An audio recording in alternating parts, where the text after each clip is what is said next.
Hello everyone, কেমন আছো সবাই? আশা করি সবাই ভালো আছো।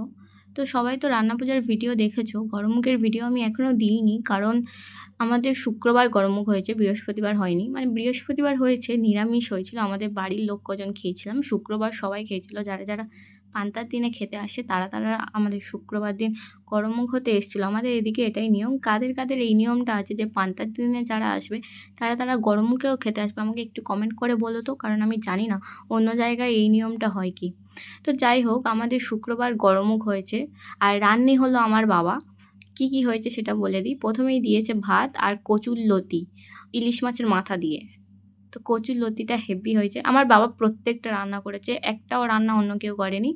তারপরে দিয়েছে পটল দিয়ে রুই মাছের ডিম, মানে পটল আর রুই মাছের ডিম দিয়ে একটা তরকারি হয়েছিল, আর হয়েছিল ডালমুড়ি, আর হয়েছিল মাংস, কারণ মাছটা আমাদের হয়নি। আর শেষ পাতে ছিল মিষ্টি, পাঁপড় আর চাটনি, যেটা আমি খাইনি, তাই ওটা স্কিপ করে গিয়েছি। আর তোমাদের কী কী হয়েছে অবশ্যই কমেন্ট করে বলো।